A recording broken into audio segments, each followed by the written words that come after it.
তো আজকে আমাদের এমআরসি ট্রেডে আমরা একটা টপিক নিয়ে আলোচনা করব, সেটা হচ্ছে ভিসিআর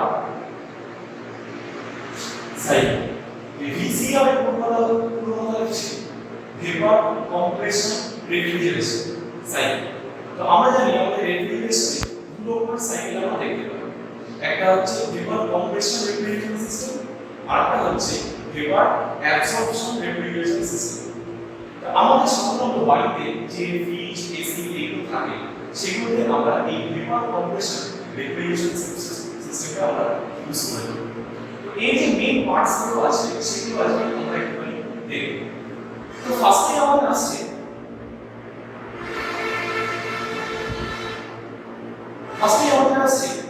এটাকে আমরা বলি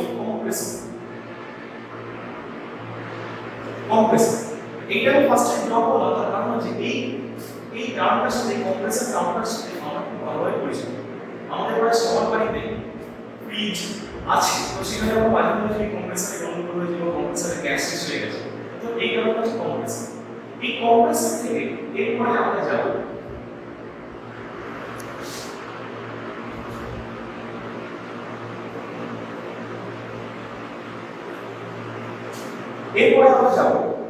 এটা হচ্ছে আমাদের কনডেন্সার।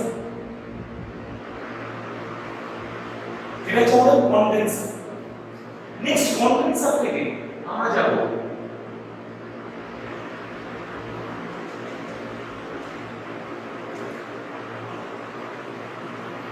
Expansion valve. এরপর এক্সপেনশন ভালভ থেকে আমরা আসব ইভাপোরেটর, এবং তারপরে আবার গিয়ে এই সাইকেলটা আমাদের এন্ড হবে আমাদের কম্প্রেসর। এই যে আমরা এই ডায়াগ্রামটা ড্র করলাম, এই ডায়াগ্রামটা ড্র করার সাথে সাথে এর প্রত্যেকটা পার্টসে আমাদের কি কি কাজ হয় সেটা আমরা দেখব। তো প্রথমে আমরা আসি কম্প্রেসর।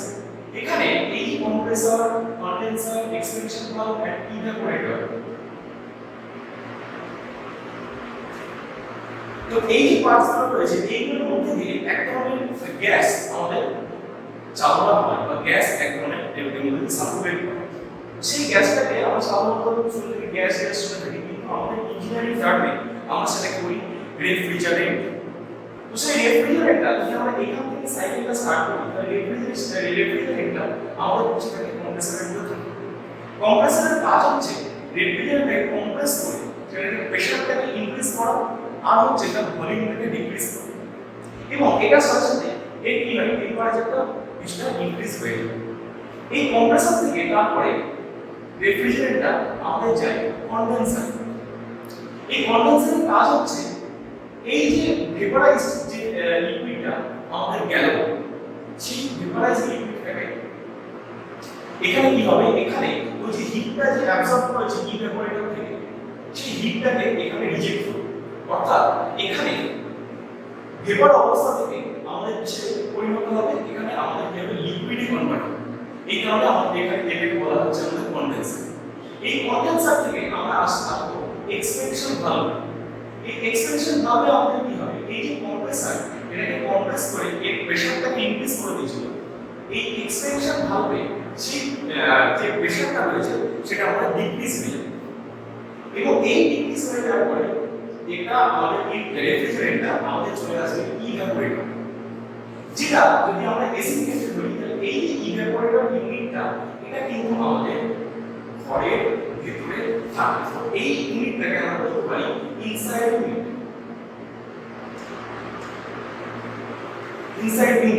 এবং এখানে এই ইভাপোরেটর এসে কি করবে, যে লিকুইড অবস্থায় যে গ্যাসটা আমাদের ইভাপোরেটরে প্রবেশ করেছিল, সেই গ্যাসটা পর থেকে আমাদের যে হিটটা রয়েছে সেই হিটটাকে অ্যাবসর্ব করে নেবে, এবং এই হিটটা অ্যাবসর্ব করার সাথে সাথে ওটা ইভাপোরেট হয়ে আবার কি হয়ে যাবে, গ্যাসে পরিণত হয়ে যাবে, এবং সেটা আবার চলে যাবে আমাদের কম্প্রেসর।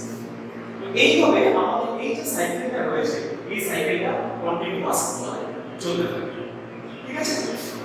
আর আরেকটা জিনিস বলে রাখি, আমরা যদি এসি ক্ষেত্রে ধরি, তাহলে আমরা দেখতে পাবো এই যে ইভাপোরেটর শুধুমাত্র এই ইউনিটটাই আমাদের কি সময় যাচ্ছে, ঘরের ভিতরে যাচ্ছে, আর যে আউটসাইড ইউনিট রয়েছে সেই আউটসাইড ইউনিটের মধ্যে এই টোটাল এই বাকি যে তিনটে পার্ট থাকছে সেই তিনটে পার্ট থাকছে অর্থাৎ কম্প্রেসর, কন্ডেন্সার এন্ড এক্সপেনশন।